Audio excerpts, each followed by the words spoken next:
Dios les bendiga. Continuamos con el Evangelio según Mateo y hoy vamos a ver la primera parte del capítulo 2. Jesús realmente se despojó de toda su gloria para hacerse hombre. Vino no en las adecuadas condiciones para un rey. Su nacimiento estuvo rodeado de sombras y su recibimiento no fue el esperado para un rey de tan alta alcurnia.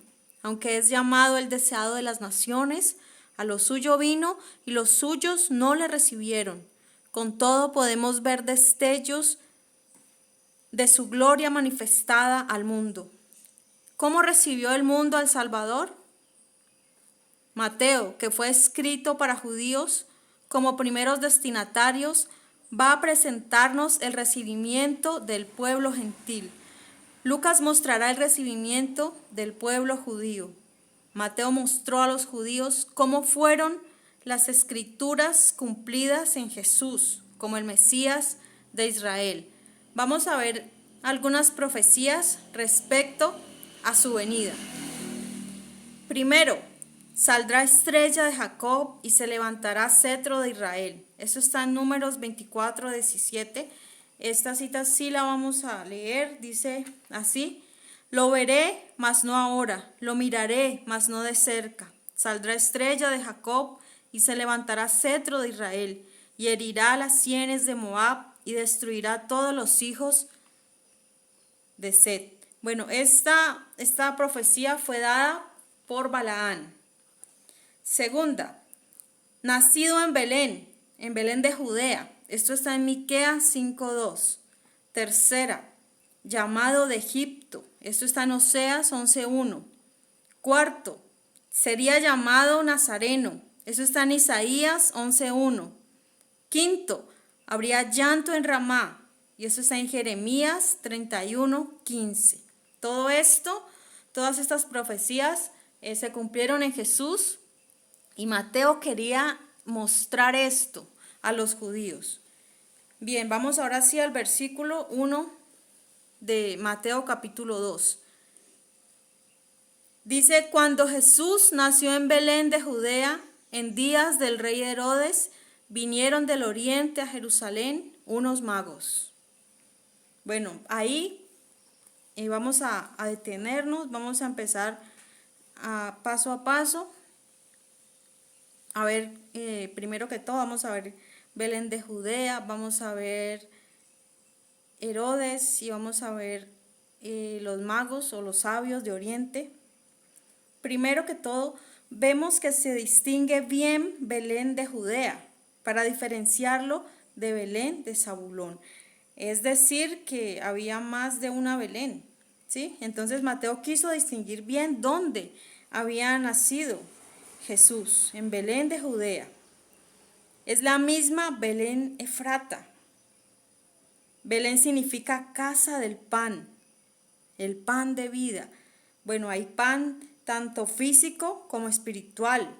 Y recordemos en los tiempos de Ruth, que vimos, los que ya estudiamos ese libro de Ruth, vimos esto cómo cobraba importancia, ¿no?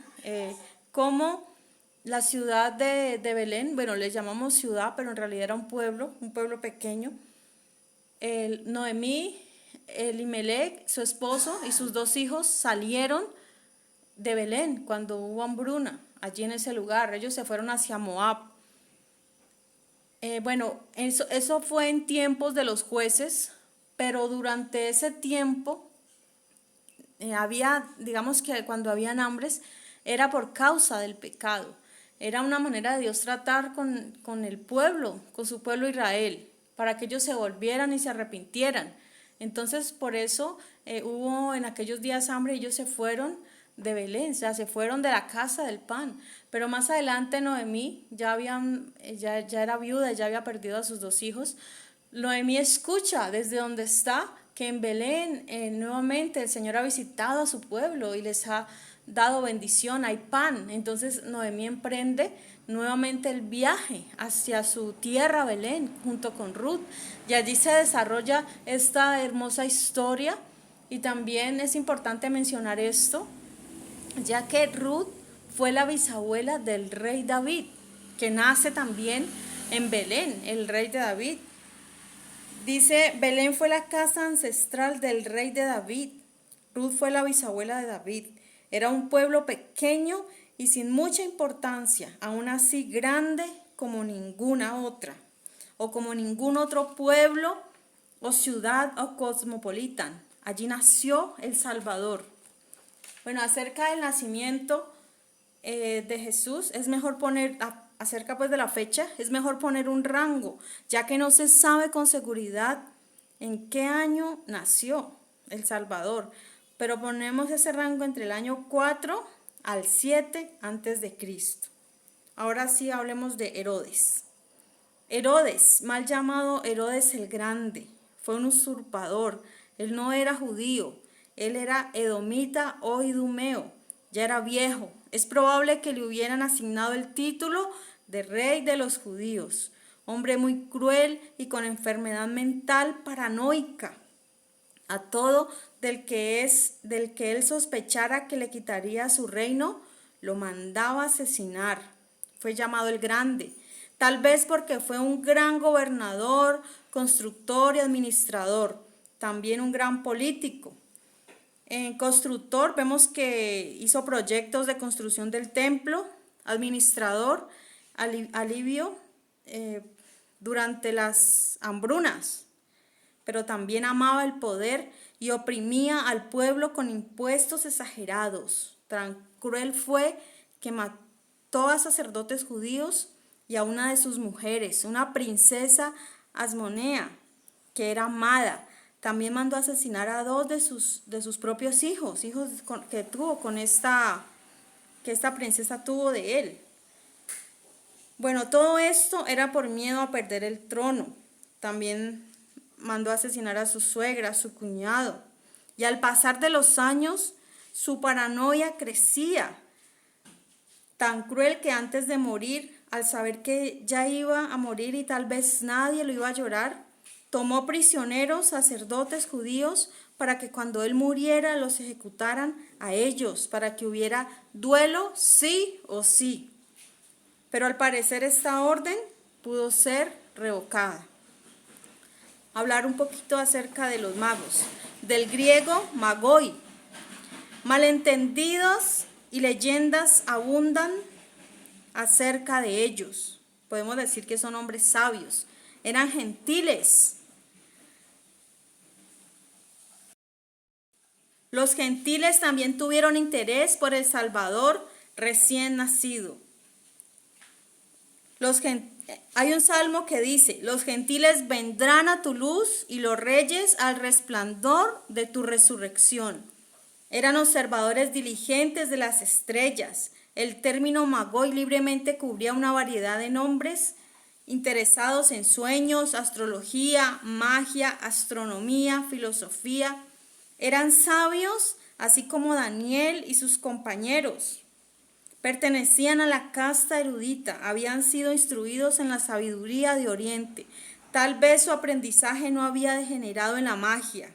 Lo que podemos decir es que no eran como Simón y como Elimás, el mago, quienes eran impostores, buscando sus propios intereses. No debemos confundir lo santo con lo profano. Podemos decir que ellos eran sabios, no tanto por su conocimiento, sino porque buscaron a Dios con diligencia. Eran astrólogos. En tiempos antiguos, todo lo que se sabía de astronomía se mezclaba con la astrología. Es muy posible que tuvieran conocimiento de la profecía de Balaam, pero también de las de Daniel. También es posible que los judíos del exilio se hayan juntado o mezclado con estos orientales. Ellos buscaron con diligencia a Jesús. Aquí vemos la ciencia del día inclinándose a Cristo. El hombre, después de haber alcanzado sus logros científicos, se da cuenta de que necesita a Cristo. Solo los sabios lo reconocen.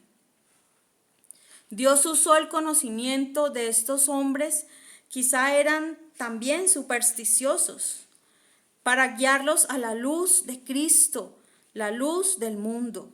La revelación del Antiguo Testamento era parcial y progresiva. Si eran reyes, no lo sabemos. Tal vez son llamados así porque en el Antiguo Testamento, en diferentes pasajes, dice que reyes vendrán y adorarán al Mesías. Entonces, posiblemente ellos no fueron reyes. Pero sí sabemos que eran ricos por los regalos que le ofrecieron al Salvador. Versículo 2 dice, diciendo, ¿dónde está el rey de los judíos que ha nacido? Porque su estrella hemos visto en el oriente y venimos a adorarle. Estos hombres llegaron preguntando, ¿por quién? Por el rey de los judíos. Es algo extraño mencionarlo rey desde el nacimiento. Normalmente se le llama príncipe hasta que se convierta en rey. Es decir que cuando nace el hijo de un rey es llamado príncipe por muchos años hasta que llega el momento de heredar el trono. Pero tengamos en cuenta que Jesús es rey desde la cuna. Este título no se usó más durante la vida de Jesús, solo hasta su pasión, donde es usado por los paganos. También es algo extraño que vengan desde tan lejos para honrar al rey de los judíos. Si los judíos habían sido menospreciados y perseguidos, todavía lo son. ¿A quién podría interesarle un rey de los judíos? Ellos muchas veces habían sido conquistados, aunque son el pueblo escogido de Dios, aún así muchas naciones sienten rechazo hacia los judíos. Estos hombres mostraron un verdadero interés por encontrar a dicho rey. Ellos tal vez pensaron que se encontrarían con una nación entera adorándolo. Pero esto no fue así. Su nacimiento había pasado desapercibido. Qué triste, ¿no? Bueno, la estrella. Hablemos acerca de la estrella. Hay muchas sugerencias sobre el origen de esta estrella. Hay unos que sugieren que fue la unión de Saturno y Júpiter, o la unión de otros planetas, o que fue una supernova. Incluso mencionan que pudo haber sido un cometa. Pero lo más probable es que haya sido una estrella única, creada exclusivamente con este fin, algo milagrosa y no explicable astronómicamente. No era una estrella fija, ella se movió, ella desapareció y reapareció, y ella se posó sobre la casa donde estaba el niño. Dicen ellos, y venimos a adorarle. Aquellos que se les ha revelado Cristo acuden tan pronto como pueden adorarle. Ese es el propósito final del viaje. Es lo que Dios busca, adoradores que le adoren en espíritu y en verdad. Tal búsqueda merece su recompensa. Las formas de Dios mostrarse al mundo se adaptan de diversas maneras a la condición, disposición y capacidad de cada uno. Los pastores fueron guiados a través de ángeles y canciones. Los sabios son con asociaciones astrológicas, una estrella, algo con lo que ellos estaban familiarizados. Versículo 3 dice, oyendo esto, el rey Herodes se turbó y toda Jerusalén con él. El rey quedó perplejo, preocupado, agitado, y precisamente él, que era tan paranoico, tan celoso por cualquiera que pudiera quitarle su lugar. Pero dice también que toda Jerusalén con él. Posiblemente también toda Jerusalén se turbó con él por la reacción que esto pudiera causar a Herodes, el miedo a sus conductas injustificadas. Este anuncio no fue para nada bien recibido, y ellos temían, y él temía por su corona, y tal vez Jerusalén temían por sus vidas. Pero es triste que Jerusalén no discerniera el tiempo de su visitación. Pero había quienes esperaban la consolación de Israel. Una pregunta, ¿había quienes esperaban la consolación de Israel? Hay muchísimos que prefieren la esclavitud del pecado que la libertad que Cristo ofrece, tal vez por las dificultades que esto conllevaría, pero el reino de Cristo no era de este mundo, era celestial. Pero ¿cómo un hombre egoísta y cruel podría haberlo sabido? ¿Cómo podía haber sabido un hombre así? Versículo 4, vamos a leer del 4 al 6. Dice, y convocado a los principales sacerdotes y los escribas del pueblo, les preguntó dónde había de nacer el Cristo. Y ellos le dijeron, en Belén de Judea, porque así está escrito por el profeta. Y tú, Belén, de la tierra de Judá, no eres la más pequeña entre los príncipes de Judá, porque de ti saldrá un guiador que apacentará a mi pueblo Israel. Los principales sacerdotes representaban la parte eclesiástica y saducea, los escribas la parte más literaria y farisaica de Israel. Ellos fueron reunidos rápidamente, no hubo punto de discusión. Todos estaban de acuerdo en que en Belén de Judea nacería el Salvador. Ellos eran guías ciegos, mostraron a otros el camino a Cristo, pero ellos mismos no fueron.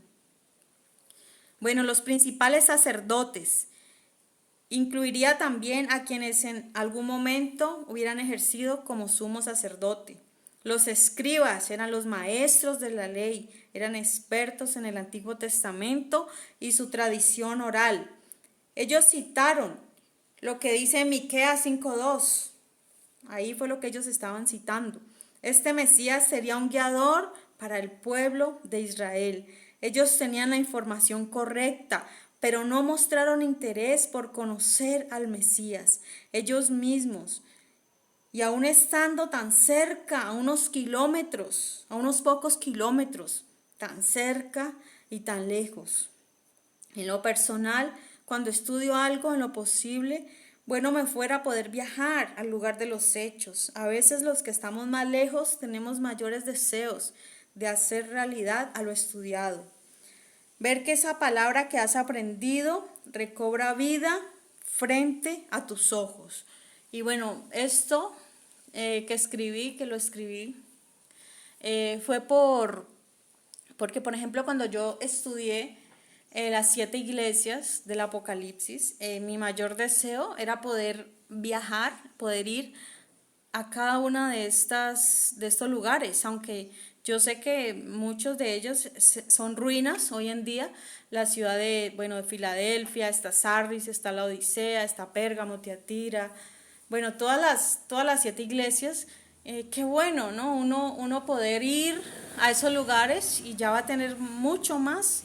No solamente, digamos, va a tener como el logos, lo que ya aprendió, sino que podría añadir a ese logos la experiencia de haber estado en el lugar, haber reconstruido los hechos, algo que ya hubiera estudiado y poderlo mirar, o sea, que esa palabra pudiera recobrar vida. Y en muchos lugares, o sea, igual con Tierra Santa, con muchos lugares. Yo creo que es el mayor deseo, es el mayor deseo de alguien que estudia, que ama lo que estudia, poder estar ahí. Entonces yo no entiendo, de verdad, a mí me parece, o sea, se me hace tan difícil pensar que ellos estaban, ellos que habían estudiado, que eran demasiado, tenían todo el conocimiento acerca del Antiguo Testamento, acerca de la ley, acerca de las profecías, y ver que esta profecía,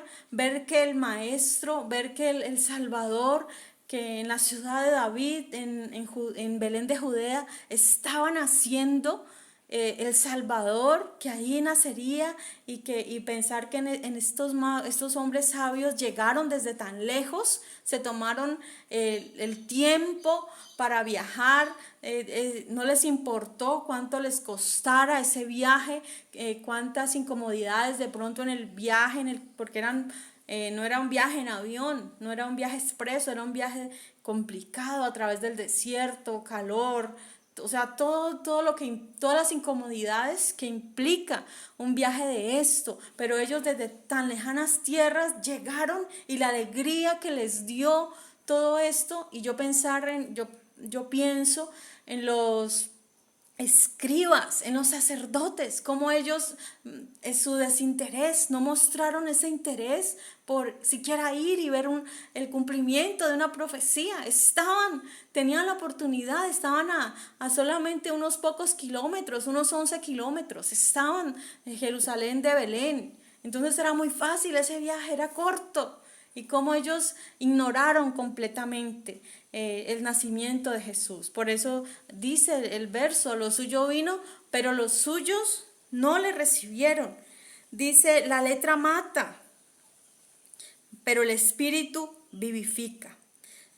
Seguramente los profetas hubieran mostrado mayor interés. Yo pienso que si de pronto Miqueas o Isaías, que fueron los que profetizaron estas cosas, yo creo que ellos, si hubieran tenido la oportunidad de viajar, de ver al Salvador, yo creo que ellos no hubieran actuado de esta manera. Yo creo que ellos hubieran acudido pronto a ver el cumplimiento de estas grandísimas profecías.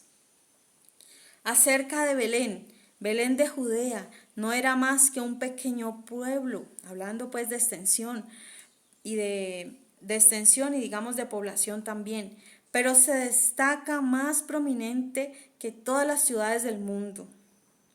Ciudad 2 veces honrada, la ciudad del nacimiento de David, fundador de la monarquía judía, pero también honrada como el lugar de nacimiento del Mesías, el Salvador del mundo.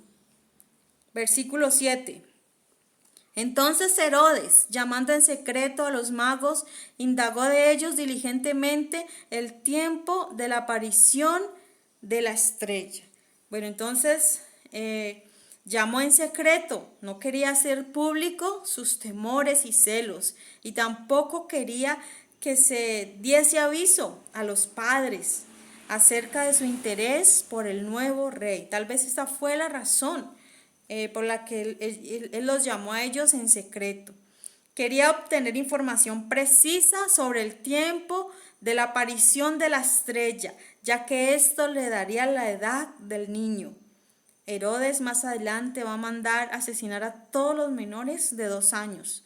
Estos sabios es muy probable que hayan visto la estrella un año antes, el día del nacimiento de Jesús, y mientras planeaban el viaje y el viaje mismo, tardaron unos meses en llegar. Versículo 8.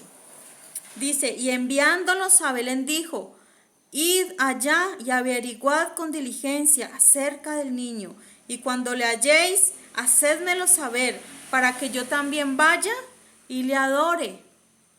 Herodes los envió a hacer una investigación con todos los detalles posibles acerca del nacimiento, lugar y fecha. Entre más datos pudieran recolectar, mejor, para llevar a cabo su macabro plan. Parecía astuto, parecía que había burlado a los sacerdotes y escribas y también a los magos. Ellos pensaron que tal vez su intención de adorar al nuevo rey, o tal vez tenían sus sospechas. Herodes quería estar muy bien informado y ocultó sus planes bajo la máscara de la religión. Belén está a unos 11 kilómetros de Jerusalén. No fue muy inteligente de su parte confiar en que los magos regresarían a él. Fácilmente hubiera podido enviar espías para esta misión y poder asesinar al niño. O sea que él parecía astuto, ¿no? Pero no contaban con que Dios sabe todas las cosas, así que no hay nada que se pueda ocultar. Tal vez Herodes pensó que los había engañado, pensó que los había burlado, ¿cierto? Y dijo, no, hágame saber para que yo vaya y lo adore. Pero ¿será que podemos engañar a Dios? No hay manera de que podamos engañar a Dios, o que podamos intervenir en los planes perfectos de Dios. Versículo 9. Dice, ellos, habiendo oído al rey, se fueron, Y he aquí la estrella que habían visto en el oriente iba delante de ellos, hasta que llegando se detuvo sobre donde estaba el niño.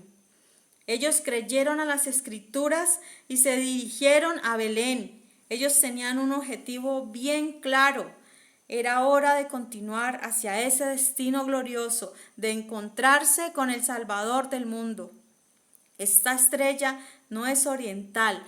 Notemos que ellos la habían visto en el oriente, es decir, desde donde ellos estaban en el oriente.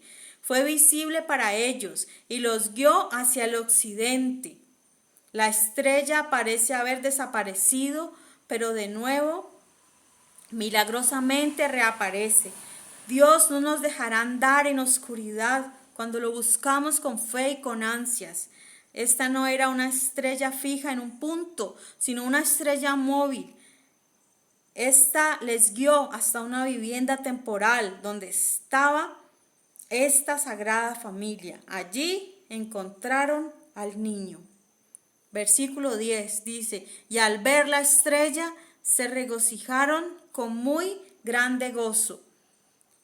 Bueno, yo creo allí que al ver la estrella que se detuvo, ¿sí? en el lugar, el gozo fue incomparable. Tal vez al ver la estrella en su máximo esplendor y muy cerca de ellos, ¿sí? Porque ellos venían viendo la estrella, que la estrella les estaba guiando. Entonces tal vez esa estrella me lo imagino yo, que tal vez mostró su máximo esplendor, su máximo brillo, justo cuando llegaron donde estaba el Mesías. Ahí yo creo que alumbró con toda su fuerza y con todo su esplendor, y que estaba muy cerquitica de ellos. Entonces, por eso dice que ellos se regocijaron al ver esta estrella. Versículo 11.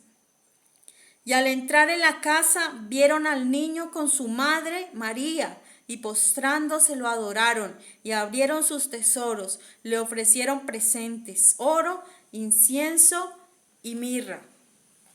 Al entrar en la casa, ya habían pasado algunos meses desde su nacimiento. Ellos no llegaron al pesebre. Note que dice que llegaron a la casa. Quizás no era lo que ellos esperaban. Signos externos de realeza o lujos, no guardias ni cortesanos. Muy probable encontraron una vivienda sencilla. No sabemos, tal vez por un momento se decepcionaron. Pero si fue así, fue por muy breve tiempo. No era como el lujoso palacio de Herodes y toda su pompa, pero no se creyeron frustrados en su misión y reconocieron al niño como el rey. Notemos que primero menciona al niño y luego a la madre, lo cual no es lo común. Cuando lo vieron, se postraron y adoraron. Ese era el propósito de su largo viaje. No leemos que hayan dado tal honra a Herodes. Ellos sí reconocieron bien el objeto de su adoración. Cristo no es un ser humano común, y ellos lo entendieron bien. La adoración celestial ante el trono es la gran esperanza de todo cristiano. Qué alegría, qué gozo cuando ellos vieron, cuando ellos encontraron al niño. No me puedo imaginar el gozo que ellos sentían al encontrar al niño, al ver al niño. ¿Qué es adoración? Es rendir tributo, homenaje, postrarse, pero es reconocer a este rey como su rey y someterse a su reinado cuando sea establecido. Es consagración y devoción, es tener nuestra plena disposición para servir al rey. Una forma de mostrar respeto a las personas distinguidas es presentando regalos u ofrendas. Eran costumbres, ¿no? Dice, una forma de mostrar respeto a las personas distinguidas es presentándole regalos u ofrendas. Esto sigue siendo costumbre en el Oriente. Una adoración completa demanda sacrificios, empezando por la propia vida, por el cuerpo. Esos regalos eran representativos de sus países. Trajeron a Jesús lo mejor. No queda duda que fue Dios quien los guió, no solo con la estrella, sino también en ofrecer esos regalos. Vamos a hablar de cada uno de ellos. Primero hablemos del oro, es símbolo de realeza. El oro también es símbolo de riqueza. Durante el reinado de Salomón, este metal fue muy abundante, tanto que la plata no era apreciada en sus días. Incienso. El incienso es oración, pero también adoración. Fue ofrecido a Dios en los servicios del templo. Esto representa la divinidad de Cristo. El incienso es una resina o goma blanca. Se obtiene de un árbol haciendo incisiones en la corteza y haciendo que la goma gotee.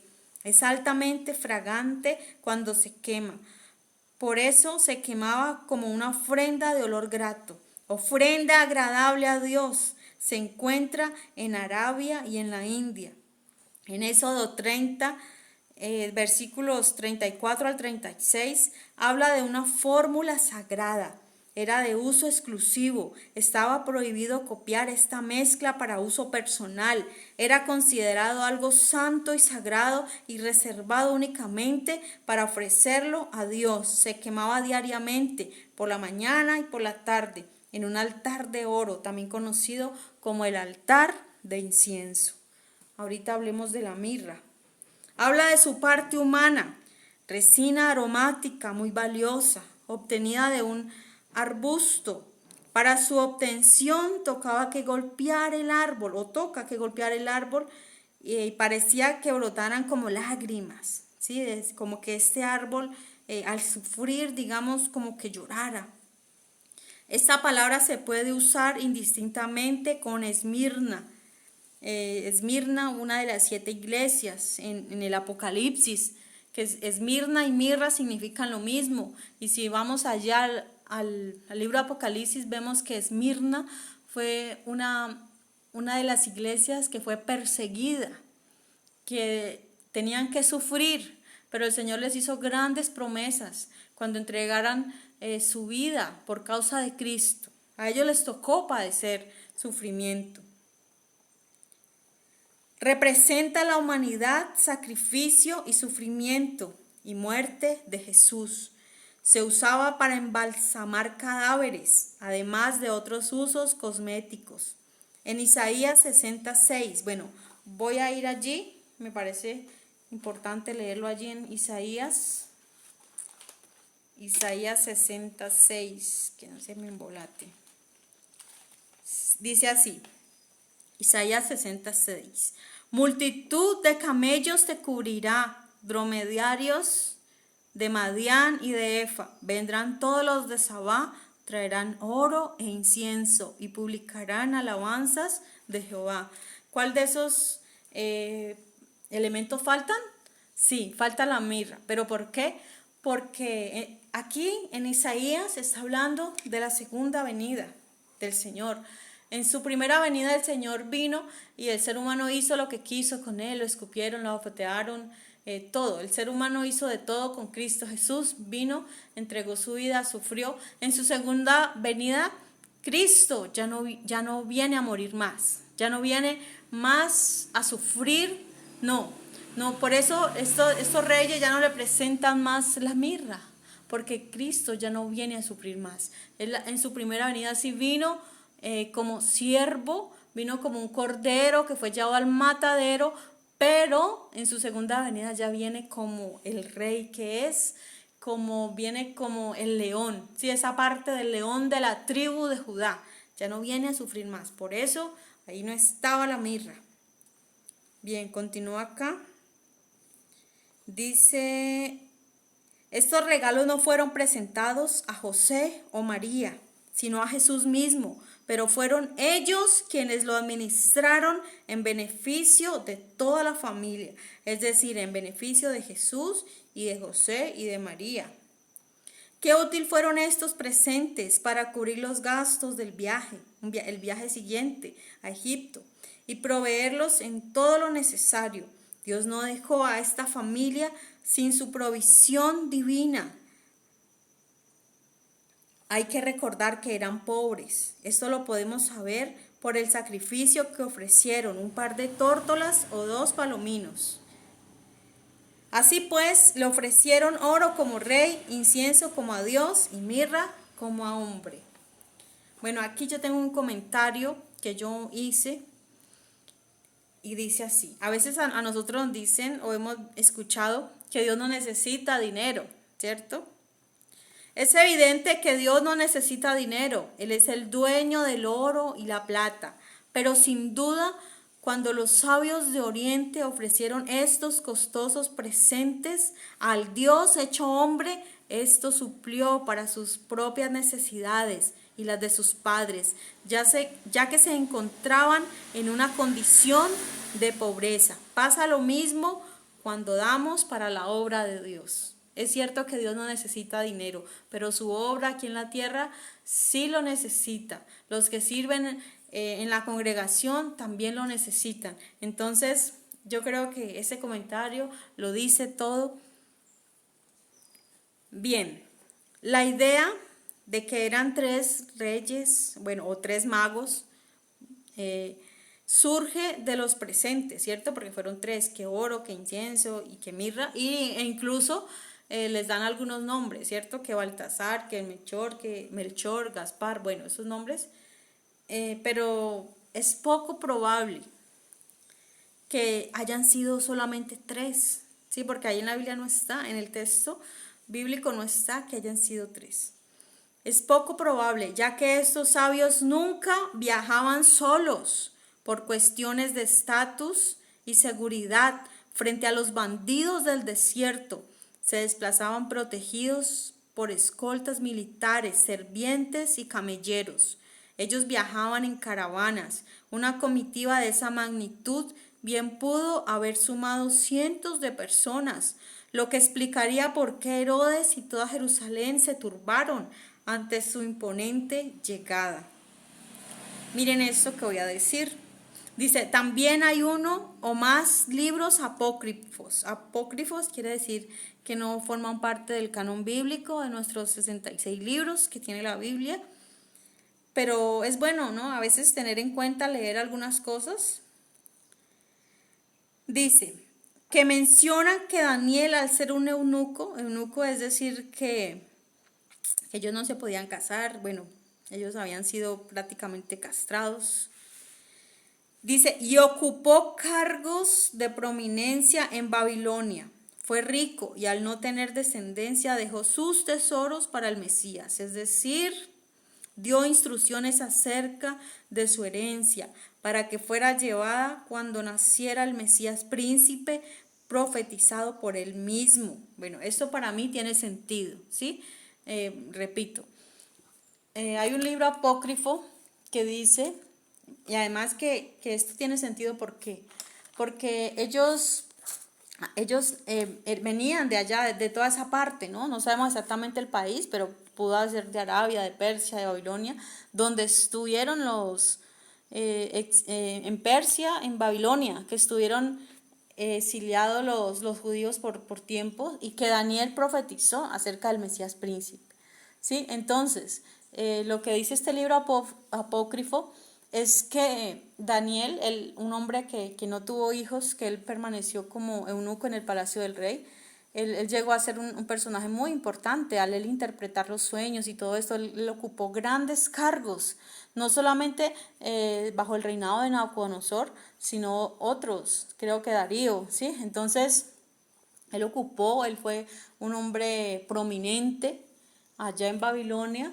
Entonces él tenía riquezas. Entonces lo que dice este libro es que él habiendo profetizado al Mesías y él tenía el tiempo, o sea, el tiempo estaba exacto, digamos las profecías y el tiempo y bueno, todo esto. Entonces él dio orden, dice, para que esos tesoros, para que le fueran llevados, para que fueran guardados hasta el cumplimiento de la profecía del Mesías príncipe. ¿Sí? Y se cree entonces que esos hombres sabios de Oriente llevaron consigo también estos regalos que fueron para el Mesías de parte de Daniel. Pues a mí me hace sentido, ¿sí? Es chévere para mí saber eso de la misma tribu, ¿no? De la tribu de Judá. Bueno, si fue así o no, ahí está. Simplemente lo menciono porque me pareció pues una bonita historia. Bueno, acerca del viaje. Los historiadores y arqueólogos sugieren que partieron desde lugares como Persia, Babilonia o Arabia. Recorrieron aproximadamente 1.700 kilómetros. Las caravanas de la época aprovechaban las rutas comerciales consolidadas como la ruta del incienso. Se estima que este viaje pudo durar 3 meses, utilizando como medio de transporte los camellos, adaptándose a la topografía desértica y montañosa de Oriente Medio, y además que solo los de la alta sociedad poseían este medio. Bueno, versículo 12, último versículo que vamos a estudiar hoy. Dice, pero siendo avisados por revelación en sueños que no volviesen a Herodes, regresaron a su tierra por otro camino. Nuevamente vemos un oráculo de Dios. Un oráculo de Dios es una de las manifestaciones de Dios. Dios habla a través de sueños, a través de visiones, pero esto lo hacía con mucha más frecuencia en el Antiguo Testamento, cuando no estaba la palabra profética más segura, que ya la tenemos nosotros, ya contamos con la palabra de Dios. Bueno, entonces este es un sueño de Dios. Su adoración también se manifestó en obediencia. Mire, ellos habían adorado a Dios, ellos habían rendido su vida, habían dado sus riquezas, pero también ellos obedecieron, ellos escucharon la voz de Dios cuando les dijo, no vayan, no se vayan a devolver, vayan por otro camino. Tomaron otro camino, pudo ser al sur por Hebrón, el Mar Muerto, por Jericó. No se sabe más de ellos, la Biblia no menciona nada más de ellos. Lo cierto es que después de esa experiencia, su vida no pudo ser la misma. ¿Sí? Algo maravilloso. Yo pienso en eso y yo digo, wow, estos hombres son de admirar verdaderamente. Bueno, es necesario obedecer a Dios antes que a los hombres. Herodes era indigno de recibir informes acerca de Cristo y mucho más con sus negras intenciones. Podemos estar seguros de esto, que aquel que había empezado la buena obra en estos hombres sabios la completaría. Definitivamente estos hombres son de admirar. Fe simple, obediencia indudable, reverencia amorosa y profunda, amor que se mostró en ofrendas costosas. Estas fueron las gracias que brillaron en los primeros gentiles, a quienes se manifestó el Salvador del mundo. Bueno, créditos a quien corresponda.